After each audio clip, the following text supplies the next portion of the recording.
Eh, Ketemu lagi dengan saya, Adri Zulfianto, yang tukang bakso nggak bawa hati. Sobat di luar TV, momentum akhir tahun, ya biasalah tugas kita ini kan dipaksa untuk berpartisipasi, meningkatkan partisipasi publik terkait dengan bagaimana pengelolaan anggaran, terus pembuangan anggaran, sejauh ini kayak gimana gitu selama tahun 2021. Termasuk hutang. Itu bisa nanti kita bahas dengan ya teman saya lah. Kita nggak bisa bilang tamu lah ya, karena memang dia lagi gitu.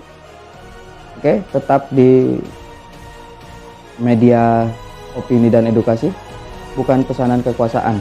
Di luar.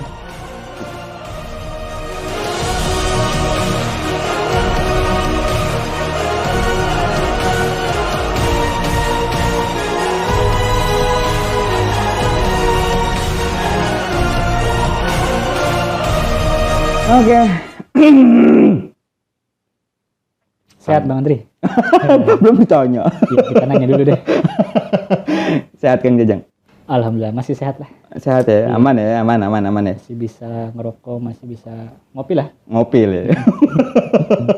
Nggak, karena biasanya kalau kita pakai bahasa tingkras itu tuh, kalau udah masuk di kita ini, apalagi Kang Jajang baru lapor KPK ya.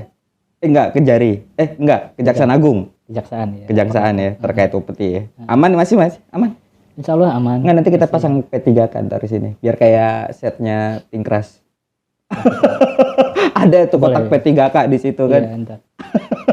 Kita cari yang jalur lurus aja aman aja. Soalnya kan kita nggak aneh-aneh juga sebenarnya. Iya, nggak aneh-aneh. Karena kan kita kan cuma menjalankan sistem partisipasi publik lah. Betul. Nggak ada yang macam-macam. Kita kan orang baik lah. Baik banget. Sebagai masyarakat yang baik. Iya, sesuai undang-undang harusnya baik Sesuai ya. undang-undang. Baik kita, Bang. Cuma belum.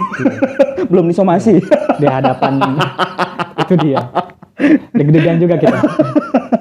Iya. Takut salah apa gitu kan. Nah, Kita kan nggak tahu. Iya. Jalan terus lah. Tapi Banten aman ya? Banten ya seperti biasa ya sebenarnya soal tadi Bang Adri, pemerintah pusat daerah terkait dengan persoalan juga ternyata memang ada zona-zonanya, ada zona merah, zona kuning, zona hijau gitu kan. Nah kalau ya pendapat pribadi saya ya memang kayak provinsi Banten Ya. ya masih masuk zona ya hampir merah lah gitu kan, karena kan dari segi track record misalnya Iya.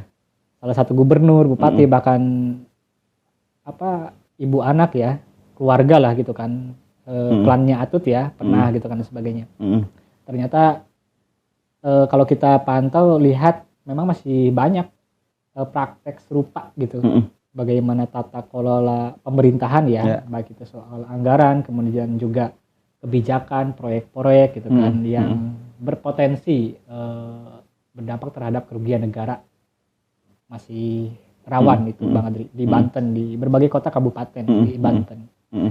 Dan termasuk juga di daerah-daerah lain sebenarnya, karena kita di Jakarta gitu kan yang agak deketan gitu kan, Banten, Jabar, DKI gitu kan. Betul.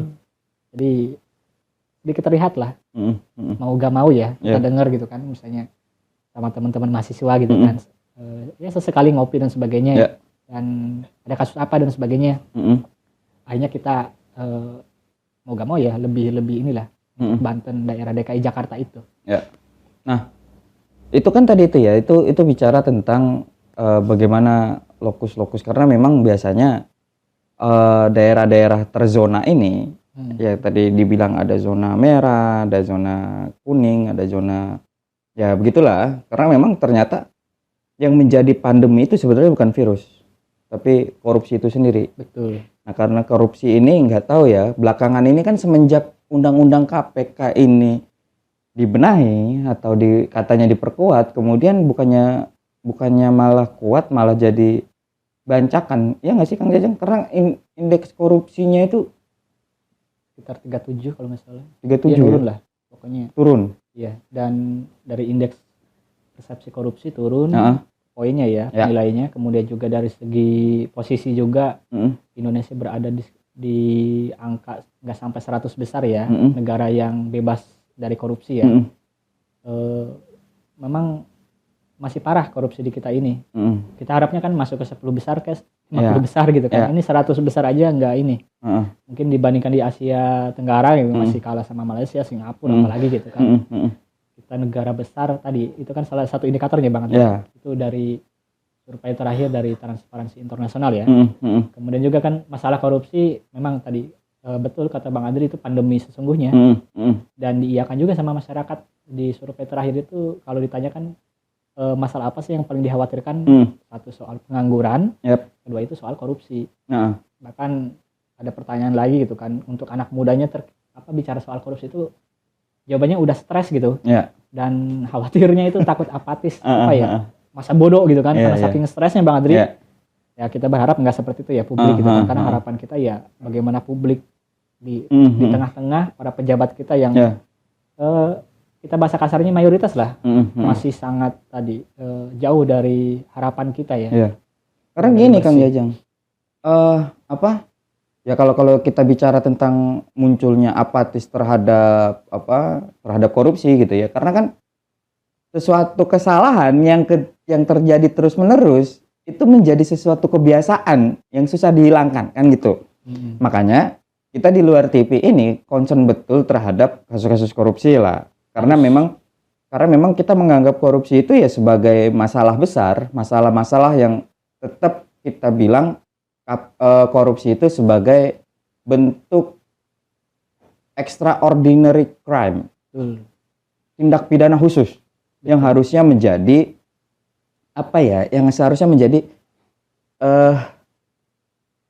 kita memperlakukan itu sebagai sesuatu yang khusus juga gitu loh. Karena kalau nggak dibegituin nanti ya gimana, korupsi ini malah terus menjadi kebiasaan gitu loh yang akhirnya ya udahlah korupsi mah wajar kali, kan jadi bangsat namanya kalau kayak begitu. Itu yang paling ditakutkan ya ketika korupsi sudah menjadi budaya. Waduh bahaya banget itu. Apa jadinya gitu kan kalau praktek korupsi gitu kan, tadi pungli, tadi jual beli jabatan itu udah.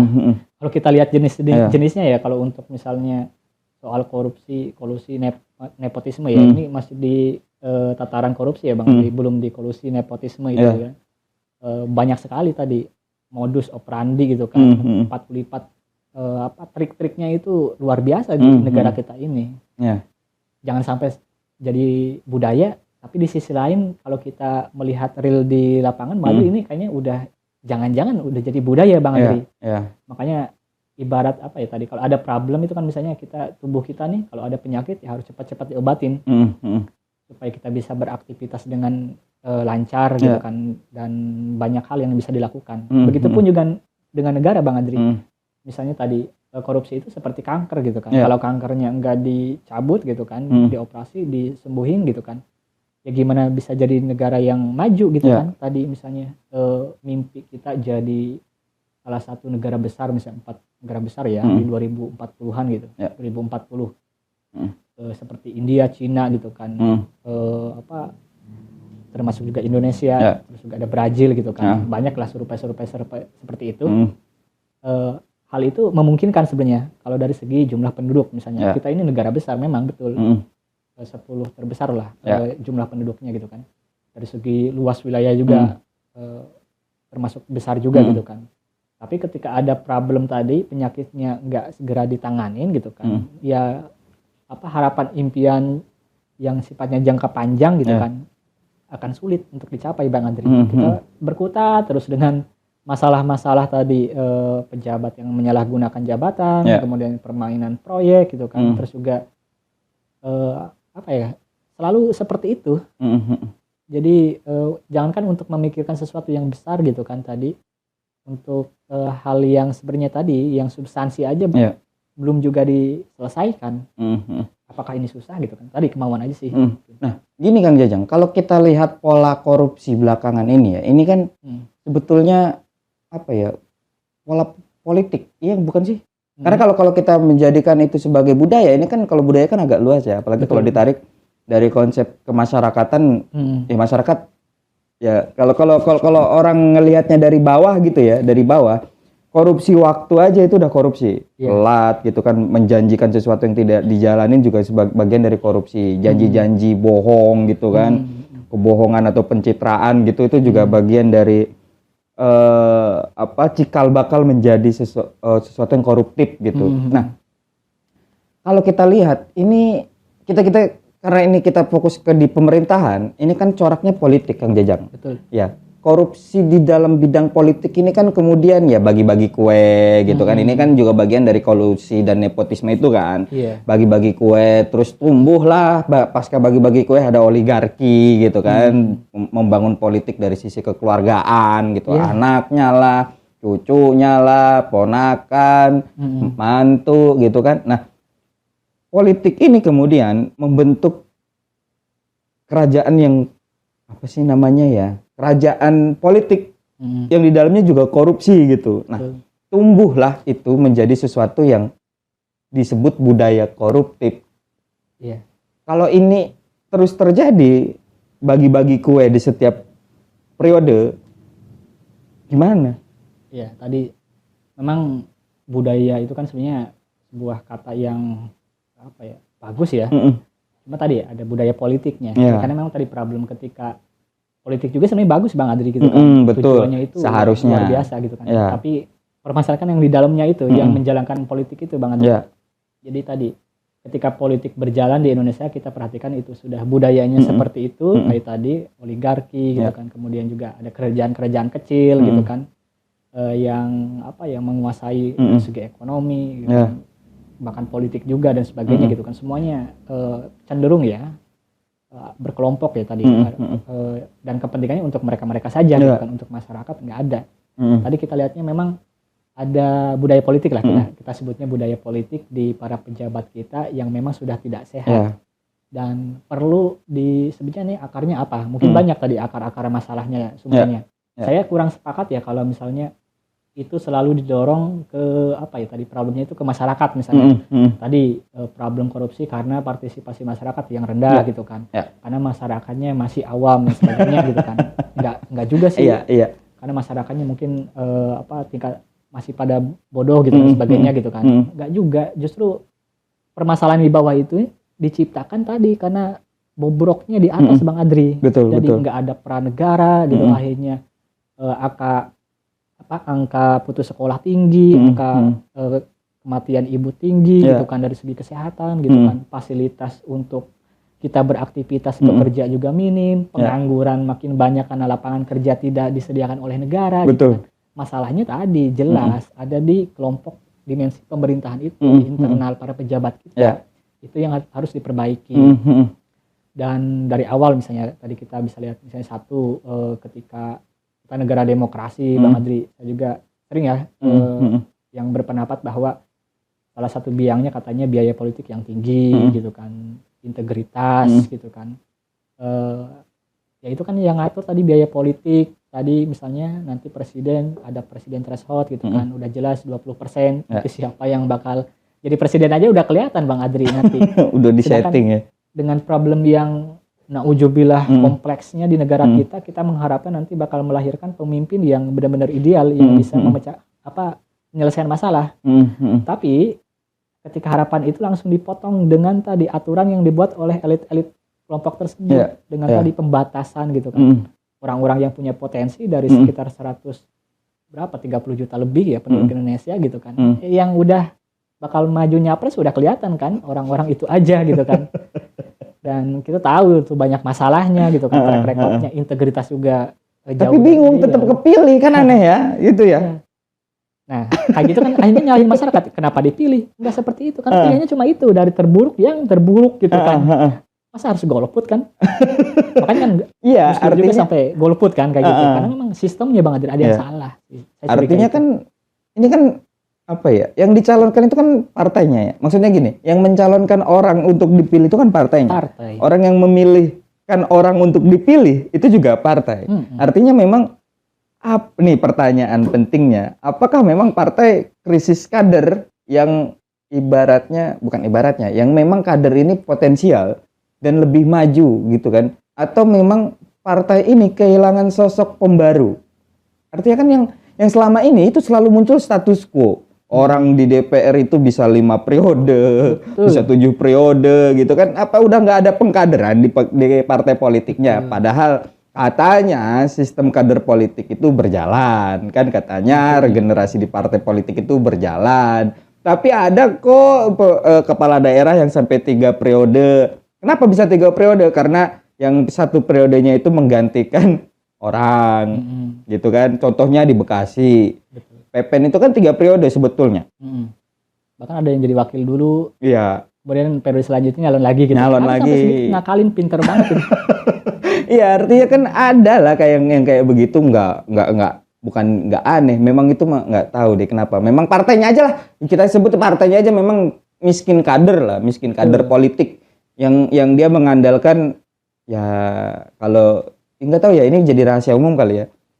Yang dicalonkan tuh harus punya duit. Ya memang. Kalau kita lihat bukan realnya kayak gitu ya Bang Adri. Misalnya, tapi kenapa kalau memang mereka dicalonkan punya duit, tapi korupsi. Punya duit tapi korupsi. Karena tadi biaya politiknya luar biasa Bang Andri. Punya duit misalnya. Kita lihat untuk nyalon di bupati sama wali kota. Ya. Ada hitung-hitungan biayanya itu katanya antara 1 itu paling kecil ya. 1 sampai 30 miliar. 30 miliar ya Bang Andri. Kita lihat aja. Mereka yang berduit, harta kekayaannya 2 miliar aja udah kita bilang berduit Bang Andri. Tapi bagaimana itu kita rasionalkan ya, nggak masuk akal juga. Dia harus punya modal sampai 30 miliar untuk tadi misalnya maju di pemilihan wali kota atau pemilihan bupati ya. Belum lagi di gubernur. 30 miliar sampai 1 triliun katanya gitu kan. Belum lagi presiden katanya sekitar 10 triliun. Harta kekayaan Jokowi aja sekitar 60 triliun Bang Andri. Ini modalnya katanya harus 10 triliun. Itu duit dari mana Bang? Ketahuan kan tadi. Pertama dari biaya politik yang nggak masuk akal. Memang itu lingkaran setan sih Bang Adri. Tadi biaya politik yang nggak masuk akal, terus juga dari segi bagaimana roda partai juga kayaknya nggak berjalan dengan baik ya. Misalnya dari segi kaderisasi. Saya sepakat sih dari kaderisasi memang nggak menghasilkan kader-kader yang berkualitas ya. Ada beberapa kader yang berkualitas tapi nggak dikasih apa ya tadi misalnya ya karena nggak punya duit itu tadi. Betul, punya duit gitu kan. Akhirnya harus apa tadi ya, minta bantuan sama konglomerasi gitu kan, yang punya modal gitu kan. Sebenarnya tadi ada elit parpol, kemudian juga ada konglomerasi, konglomerat itu yang punya modal. Itu aja yang menguasai negara kita ini gitu kan. Akhirnya di situ aja siapapun yang jadi pemimpinnya gitu kan, baik di pusat maupun daerah gitu. Yang menang itu ya tadi pemilik modal itu. Apalagi sekarang ada inilah, kalau ada elit partai politik ada elit staff lah. Ada elit staff, ada elit tenaga ahli, ada komisaris. Itu kan iya, kalau dulu kita melihatnya yang kayak begitu-begitu tuh menjadi ini loh, bagi-bagi kue lah bancakannya gitu kan. Pasca terpilih ada pembagian kue-kue ditaruh di kementerian, ditaruh di lembaga, nggak kebagian di kementerian, nggak kebagian di lembaga, jadilah komisaris gitu kan. Nah, yang akhirnya ya orang-orang di tempat ini kan juga punya gerbong, gitu kan, ya nggak? Ya akhirnya kan mereka memanfaatkan uang negara untuk ngamanin gerbongnya masing-masing ya. Siapa tahu di periode kemudian itu, di periode selanjutnya mereka nyalon kan gitu, iya gak sih? Iya Bang, karena ketika sudah masuk ke lingkaran kekuasaan, mereka tahu nikmatnya kayak gimana. Oke lah gaji apa untuk gubernur misalnya sekitar 8 jutaan gaji pokok gitu kan. Tapi kalau untuk tunjangannya itu bisa sampai ratusan miliar gitu kan. Gimana nggak nikmat itu kan? Belum lagi yang di pusat gitu kan. Bagaimana mengelola APBN yang sampai hampir 3.000 triliun Bang Adri gitu kan. Gimana nggak nikmat, dan di luar lain-lain tadi investasi dari luar dan sebagainya gitu kan. Ya akhirnya kekuasaan itu kelompok-kelompok yang sudah tadi itu kan udah masuk pengen mempertahankan, di sini yang di luar juga pengen ngerebut gitu kan. Ya politik jadi perebutan kekuasaan saja untuk kepentingan mereka, bukan tadi untuk bagaimana memajukan negara gitu kan. Bagaimana untuk mensejahterakan rakyat, itu bullshit lah. Kita dengar mungkin ketika pemilu aja. Dan tadi soal bagaimana bagi-bagi kue dan sebagainya, klasik sih Bang Adri. Saya lihat itu setiap periode ya. Sebelum eranya Pak Jokowi juga polanya seperti itu ya, walaupun mungkin agak beda gitu kan. Tadi misalnya komisaris gitu kan. Makanya kita nggak aneh tadi pertanyaan, ini kenapa ya BUMN itu mungkin puluhan lah. Tapi ketika ditambah sama anak BUMN, cucu BUMN, cicit BUMN, cicitnya juga punya anak BUMN, itu sampai ratusan Bang Adri. Saya juga. Dan bertumpuklah hutang di sana. Luar biasa itu. Buat apa gitu kan tadi? Dari ratusan itu bisa kehitung berapa komisaris itu kan. Akhirnya ternyata memang buat bagi-bagi tadi ya, ngemanin ya. Yang tim sesnya kita lihat ya, yang jadi komisaris rata-rata ya lingkaran mereka saja, bukan dari kelompok independen yang memang benar-benar profesional atau yang dari masyarakat sipil yang benar-benar pengen memajukan BUMN. Yang profesional malah nggak betah di sana. Iya, karena memang kayaknya masuk ke lumpur, kotor kayaknya. Iya. Kita sering ya Saidi misalnya gitu. Terlepas dari sepakat ya. Biasa cerita bagaimana bobroknya gitu kan. Dan banyak lagi sih gitu kan, kalau mungkin mereka jujur ya. Bagaimana di BUMN itu bobrok banget gitu. Dan kita apa ya? Sedih juga Bang Adri ketika misalnya Indonesia negara besar dibandingkan sama negara tetangga misalnya Malaysia yang sudah holding misalnya penggabungan gitu kan. Kalau di kita ada Pertamina, di mereka ada Petronas gitu. Tapi kalah jauh gitu kan. Kok bisa ya? Kita dari segi kekayaan luar biasa Bang Adri jauh, tapi mereka kok bisa maju gitu.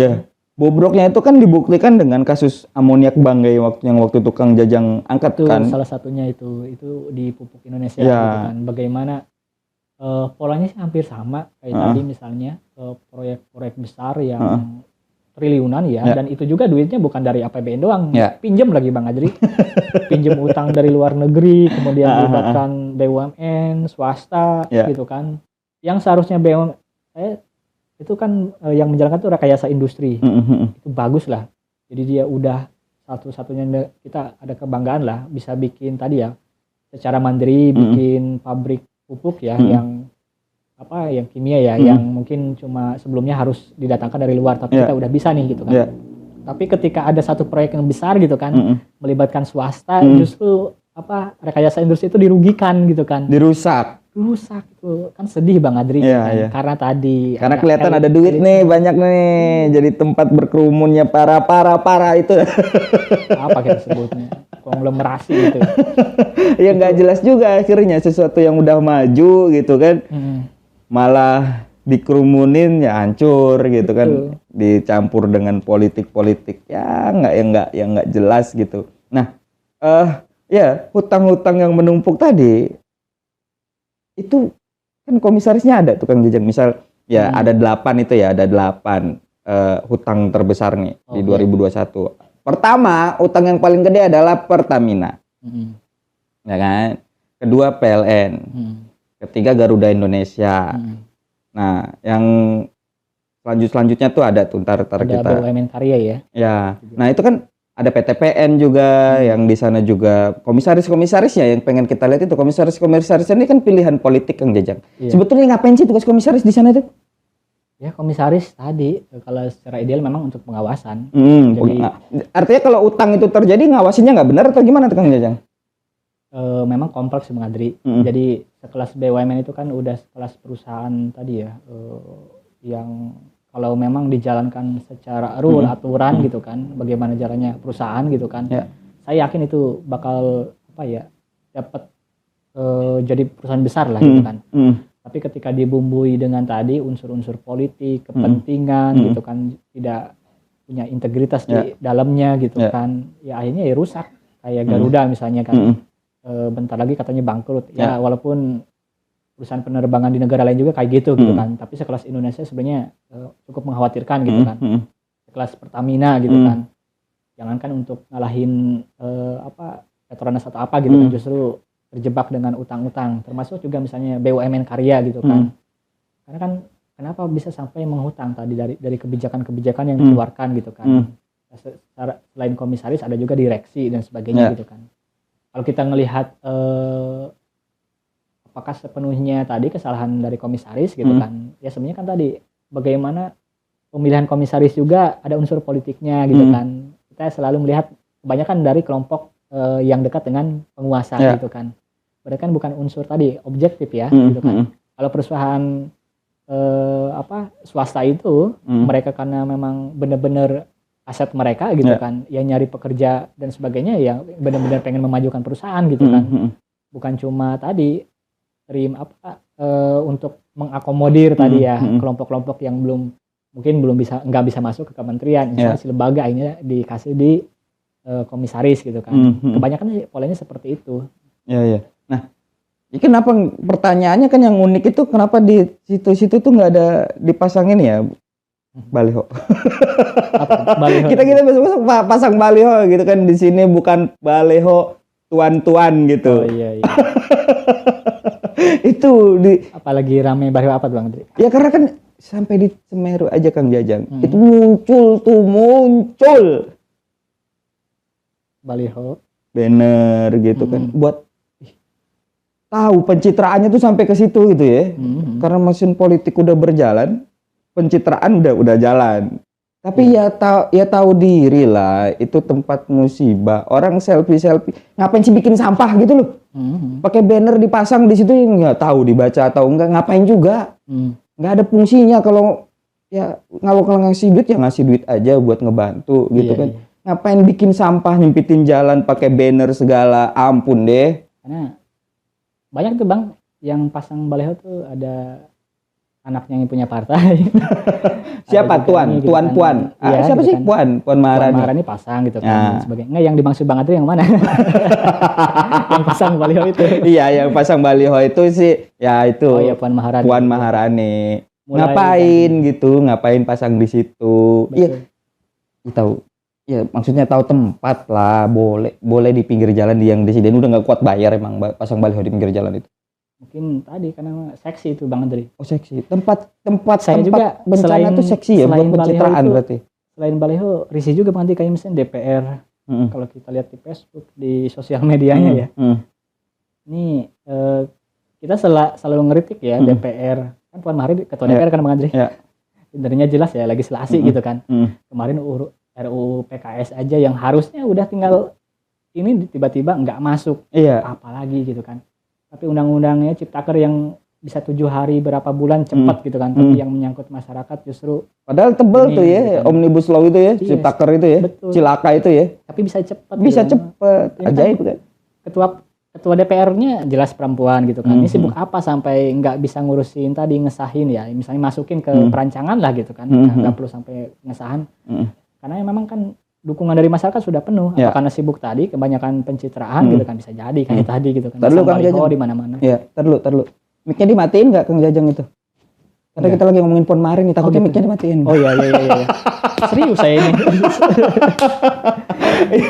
Yang penting nggak hujan itu.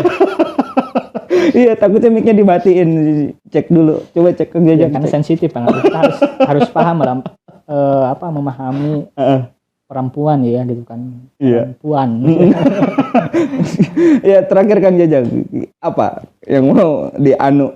Apalagi bentar lagi banyak sampah. Para caleg atau para anggota itu pasti ngucapin selamat Natal dan Tahun Baru tuh, nggak tahu tempatnya di mana itu. Iya, betul. Kang Jajang.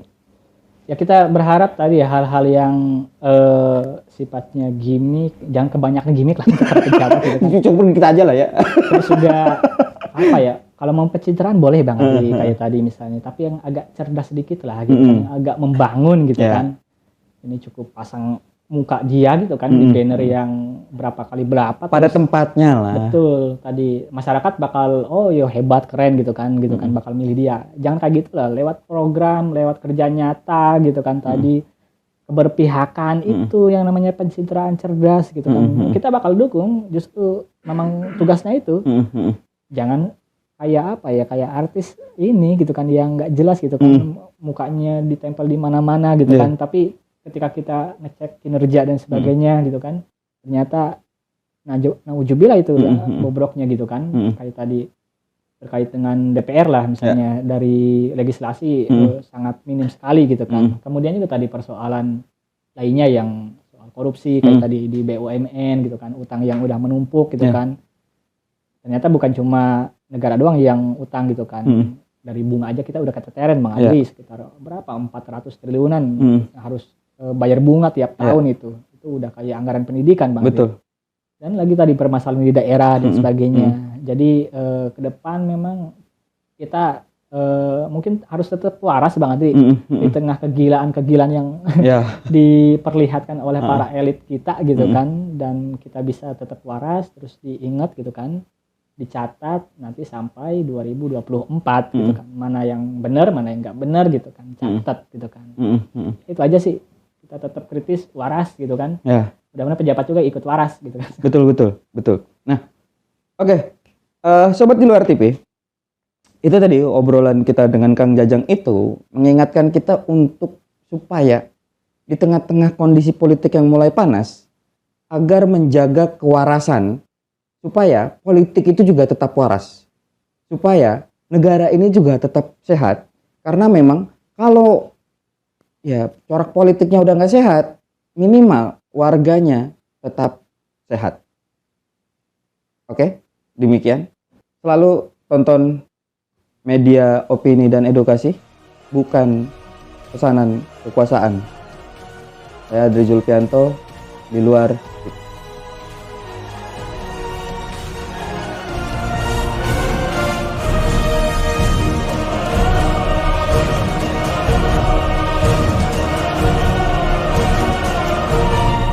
Mendorong aparat penegak hukum dan Komisi Pemberantasan Korupsi